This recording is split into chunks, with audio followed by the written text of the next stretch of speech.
MIM अध्यक्ष असदुद्दीन ओवैसी का गढ़ कहे जाने वाले हैदराबाद में इस बार बीजेपी पूरे दमखम से ओवैसी को शिकस्त देने में लगी हुई है।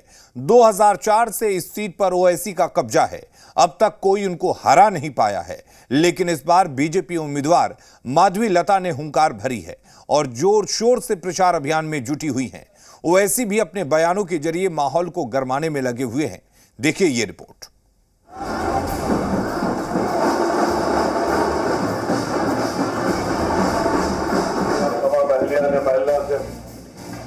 लोकसभा चुनाव में इस बार हैदराबाद हॉट सीट बनी हुई है। एआईएमआईएम अध्यक्ष असदुद्दीन ओवैसी को मात देने के लिए बीजेपी ने पूरा जोर लगा दिया है। ओवैसी 2004 में पहली बार सांसद बने और तब से लगातार वही सांसद हैं। भाईजान को पूरा भरोसा है कि इस बार भी वो ही जीतेंगे, तभी उनके हर बयान में मोदी सरकार निशाने पर रहती है। ओवैसी ने मोदी सरकार पर हमला बोलते हुए कहा है कि उसने पिछले 10 साल में सिर्फ नफरत फैलाई है। साथ ही उन्होंने पीएम को सबसे बड़ा एक्टर भी बताया है।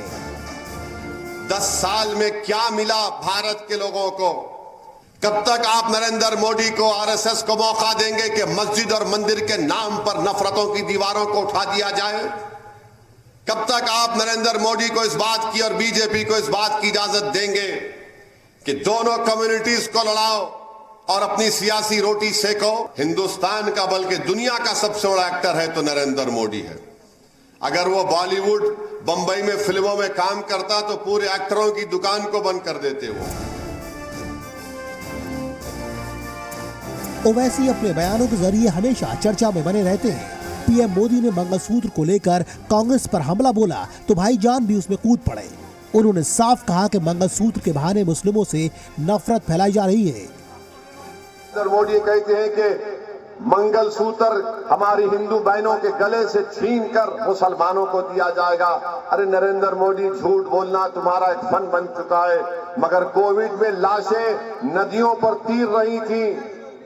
तुमने कभी सोचा, मंगलसूत्र की बात तुम आज करते हो, तुमने कभी सोचा कि कितनी हमारी बेटियां, हमारी बहनें बेवा हो गई तुम्हारी हुकूमत की गलत पॉलिसियों की वजह से? दरअसल इस चुनाव में बीजेपी ने हैदराबाद से के माधवी लता को अपना उम्मीदवार बनाया है। माधवी लता की तेज तर्रार छवि है, वो लोगों से मिल रही हैं और चुनावी क्षेत्र में जमकर प्रचार कर रही हैं। माधवी को उम्मीद है कि इस बार हैदराबाद में बदलाव जरूर होगा। उन्होंने क्या डर पैदा कर दिया पूरे देश में?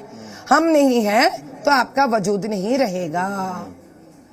ये डर के वजह से पूरे मुसलमान आज भी पूरे देश भर समझते हैं कि शायद हम असदुद्दीन जी को सही सलामत या उनको वोट डालते रखेंगे तो शायद हमारा यहाँ पे टिकना होगा। लेकिन यह गलत बात है, यह गलत बात है। असदुद्दीन जी 2 लोगों को भड़काते हैं, एक पसमंदा लोगों को डराते हैं और दूसरा नौजवान बच्चों को भड़काते हैं। जोर सिर्फ माधवी लता ही नहीं लगा रही है। गृह मंत्री अमित शाह भी हैदराबाद में रोड शो के जरिए माहौल बदलने की कोशिश कर रहे हैं।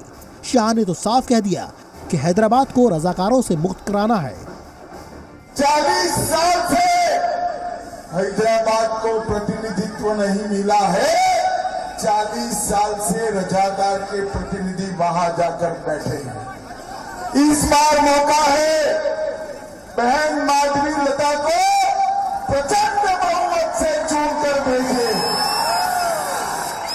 और हैदराबाद को साथ अर्थ में रजाकारों से मुक्ति दिलाने का काम करिए। हैदराबाद पर ओवैसी परिवार का कब्जा रहा है। 1984 में उनके पिता सुल्तान सलाहुद्दीन ओवैसी पहली बार यहां से सांसद बने। 2004 में असदुद्दीन ओवैसी यहां से पहली बार सांसद बने और तब से लगातार हैदराबाद पर उन्हीं का कब्जा है। जाहिर है इस बार भाईजान और बीजेपी के बीच दिलचस्प लड़ाई होनी तय है। Bureau report.